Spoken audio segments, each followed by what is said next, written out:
Hey everyone, welcome to a special deep dive for all you Vintage Car Chronicles listeners out there. Today we're diving into the story of Holden. An absolute Aussie icon. Oh yeah, you guys sent in a ton of material, articles, timelines. Clearly, Holden's story is well, it's a big one. It is. It's amazing how much there is to unpack. So we're going to try to pull out the most fascinating bits. Yeah, try to get to the heart of Holden's journey, from those humble beginnings. That's all the way to well, The end. yeah. But I think it's those human stories woven into Holden's history that make it so compelling. Oh, for sure. And that's what we're going to try and do today. Yeah. We'll uncover those engineering feats, the marketing magic, the moments that made Holden such a legend. Absolutely. And I'm sure we'll even unearth some surprises along the way. Oh, I bet. I mean, did you know that Holden started out not making cars, but saddles? It's true. Back in 1856, James Alexander Holden set up shop in Adelaide as a saddler. Wow, so they were outfitting horses and riders. Exactly. And they were doing pretty well for themselves. Yeah. But then World War I hits and things change. Yeah, World War I throws a wrench in things. Shipping restrictions made getting supplies a nightmare. And so they pivoted. They did. They started using their leatherworking skills to make car upholstery. Wow. Even whole car bodies. So World War I sort of pushed them toward the auto industry. In a way, yeah, it's a classic example of how conflict can spark innovation. Ah, that's wild. And Holden was already known for their quality craftsmanship, so it was a natural progression for them to move into this new market. And they were supplying bodies to Ford and GM even back then. Yeah, by the 1920s, they were one of the biggest car body builders in Australia. So they were a major player even before GM came along. Exactly. They had a reputation for quality, that Aussie grit. Right. Long before Australia's own car. Yeah. Okay, so let's talk about that 1931 Great Depression in full swing. Yeah, Holden's struggling like a lot of businesses. And then GM swoops in, this American giant, and merges with Holden. It was a huge turning point in Australian motoring history. Some people might see it as just a bailout. Right. But it was more than that. GM brought financial stability and manufacturing expertise. Particularly in mass production. Exactly. And that was key to Holden's ability to produce cars on a scale to capture the Australian market. It's amazing to think about how this merging of Australian ingenuity and American manufacturing is what paved the way for Holden's success. Absolutely. And don't forget the context. Australia was searching for a sense of national identity. Right. So when Holden finally launches the FX48 215 in 1948, it was more than just a car. It was a symbol. A symbol of hope. Yeah, a sign that Australia could build its own future. Oh, I bet that launch was massive. Australia's own car.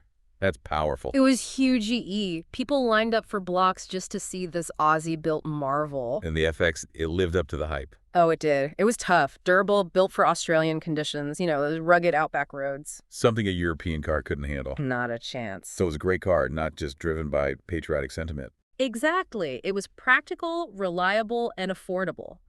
A car for the everyday Aussie. And that resonated with people. It did. The FX flew off the lots and quickly became the best-selling car in Australia. It really cemented Holden's position as the people's car. It did. And that success, it was just the beginning. Right, the start of the golden age of Holden, the era of Aussie muscle cars. The FX laid the foundation, and Holden just kept building on that success. With iconic models like the Monaro, the Tremona, the legendary Commodore. Cars that weren't just built for Aussie conditions, but really embodied that Aussie spirit.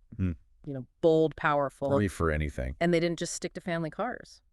Holden also dominated the racetrack. Bathurst. Oh, Bathurst. Legendary. Holden was almost mythical at Bathurst. Those wins really solidified their image as a performance car maker. It was the ultimate marketing tool: win on Sunday, sell on Monday. I bet those races were incredible. The crowds, the roar of those V8s. Pure adrenaline. Pure Aussie motorsports glory. It became a cultural phenomenon. And Holden was right at the heart of it. It's amazing how they became so woven into the fabric of Australian culture. It was more than just selling cars. It was a lifestyle, an aspiration. Absolutely. But even the most iconic brands face challenges, right? And for Holden, the winds of change were blowing.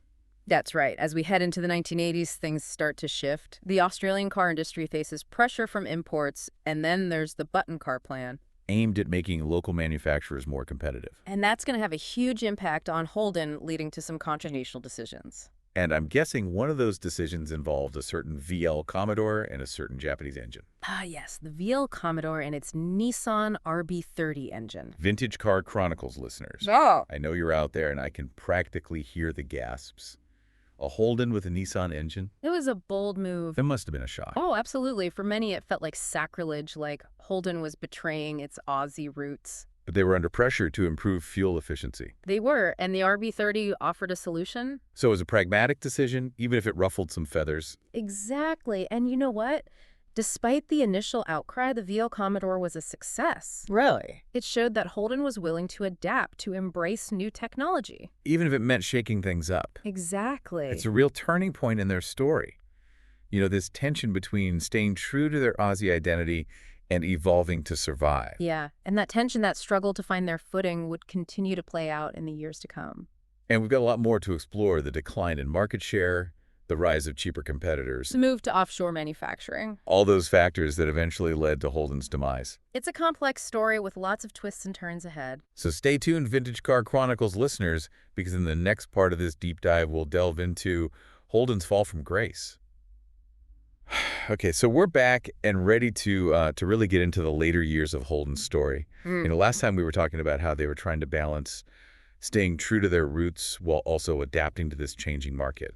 Right. It was a tricky time for the whole global auto industry, really. The 1990s saw a lot of consolidation partnerships forming and dissolving. Yeah, and for Holden, one of the big changes was the end of their partnership with Toyota in 1996. That partnership had been a key part of the button car plan, you know? Right, an attempt to make the Australian industry more competitive. They were sharing platforms, even rebadging some models. Exactly, but by the mid-90s, both Holden and Toyota were feeling the squeeze from global competition. They decided to go their separate ways. Yeah, each focusing on their own strategies. And that left Holden to kind of chart their own course. It did, and it meant they became more reliant on GM, their parent company. And that's where we start to see a shift in Holden's focus, right? They introduced more models that were basically rebadged GM cars. Exactly, those more generic-looking models that started appearing in the 2000s. Yeah, like the Epic, the Captiva, the Malibu. They were all decent cars, but they lacked that distinct Holden DNA. Yeah, they felt kind of bland. Like they were trying to be everything to everyone. And I bet that didn't go over well with the diehard Holden fans who were used to those tough Aussie-built machines. There was definitely a sense that Holden was losing its unique identity, its connection to its heritage. And this was all happening while consumer tastes were changing too, right? The rise of SUVs, the demand for smaller, more fuel-efficient cars. Exactly. Holden was struggling to keep up with those trends. And then there's the influx of cheaper imports. The competition was fierce. Yeah, suddenly Australians had way more choices when it came to buying a car. Brands like Toyota and Hyundai were offering stylish, feature-packed cars at really competitive prices. So what did Holden do? How did they try to fight back? Well, they tried a few things. They invested in new models like the Cruze and the Barina. Aiming for a younger demographic. Exactly. They kept tweaking the Commodore, trying to keep their flagship relevant. They even brought back the Monaro for a bit. Ah, the Monaro comeback. Trying to tap into that muscle car nostalgia. It was a beautiful car, a real nod to their heritage. But it wasn't enough to save them. Ultimately, no. And this is where we get to the decision that really sealed Holden's fate, the end of Australian manufacturing in 2017. It was a huge blow, not just for Holden, but for the whole Australian car industry. I remember when that news hit, it felt like a part of Australian identity was disappearing. It was the end of an era, for sure. What were the main reasons behind that move? Was it purely financial? It was a combination of things. GM cited the shrinking right-hand drive market, the high cost of manufacturing in Australia, and the pressure from those cheaper imports. It was globalization, rising costs, shifting consumer preferences. It all just kind of came together. A perfect storm for Holden. It's almost Shakespearean. Yeah. You know, a tragic hero brought down by forces beyond their control. There's definitely a tragic element to it, but there's also that lingering question of what if, you know? Like, what could they have done differently? Maybe if they had embraced smaller cars sooner, or invested more in hybrid or electric technologies. Maybe they could have stayed ahead of the curve. Possibly, or maybe if they had doubled down on that Aussie spirit, that rugged individualism, Right. they could have carved out a unique niche in the global market. But it's all hindsight now, isn't it? It is. It's easy to look back and say what they should have done, but the reality is they were operating in a really tough environment. It's hard to predict the future, especially in an industry as volatile as the auto industry. Absolutely, but I think that's what makes Holden's story so fascinating. It's about innovation, adaptation, and ultimately the challenges of staying relevant in a constantly changing world. And it's a story that still resonates with so many Australians. Even though they're not making cars anymore, that legacy lives on. It does. It lives on in the memories of those who grew up with them, who remember those V8 engines, the thrill of a Bathurst victory. That pride of owning Australia's own car. Exactly, and that's what we're trying to capture in this deep dive. It's not just about the facts and figures. It's about the emotions, the memories, the cultural impact. Exactly. We want to understand what made Holden so special and why its demise still feels so significant. And speaking of that demise, we're coming up on the final chapter, the year 2020, the official end of the line for Holden. It was a somber day for Australian car enthusiasts. The announcement came after years of declining sales and all that speculation about Holden's future. And GM just made it official. The Holden brand would be retired. It was the end of an era, the closing of a chapter in Australian history. But even though the brand is gone, that legacy lives on in all the ways it shaped Australian culture and the hearts of those who loved those cars.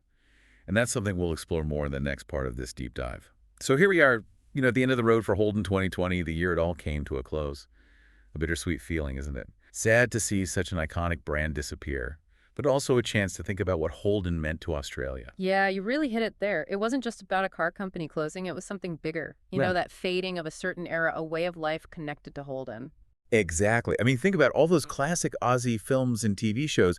There's always a Holden somewhere in there. The king of the With Mountain. Sandman, a Monaro on the racetrack. It was more than a car. It was like a character in the story of Australia. A character with a lot of depth, too. Think about all the roles it played. The family car, the workhorse, the sports car.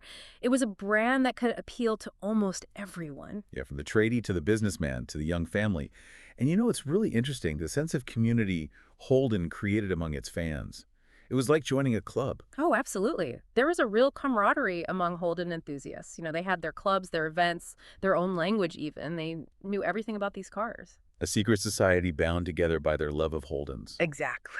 And that passion, that community, it's still strong today. You see it at car shows, rallies, online forums. People are keeping those classic models alive. Absolutely. The Holden spirit is still alive. It's evolved. It's being passed on to new generations. Who knows, maybe someday there'll be a new Australian car company that captures that same spirit, that same innovation, that connection to Aussie values. Maybe we'll see a new generation of Aussie muscle cars, electric or otherwise, tearing up the track at Bathurst. Oh, that would be something to see. A new chapter in Australian motoring inspired by Holden. But even if that never happens, Holden's place in Australian history is secure. They left their mark not just on the roads, but on the culture and the hearts of Australians. Absolutely. Yeah. Well said. And I think that's a great place to wrap up this deep dive on Holden. We've covered a lot from those early days as a saddlery to the muscle car era to the final curtain call. It's been quite a journey full of highs and lows. But wouldn't have been possible without you guys, our listeners. All those articles, timeline stories you sent in really brought Holden's story to life. You really helped us capture what made this brand so special. So to all you Vintage Car Chronicles fans out there, Mhm. a huge thank you for sharing your passion for Holden with us. We hope you enjoyed this trip down memory lane. And to everyone else listening in, thank you for joining us for this special episode of The Deep Dive. We'll be back tomorrow with our regular daily deep dive, so stay tuned for more fascinating stories. And don't forget to check out those original articles and timelines for a deeper look into Holden's legacy.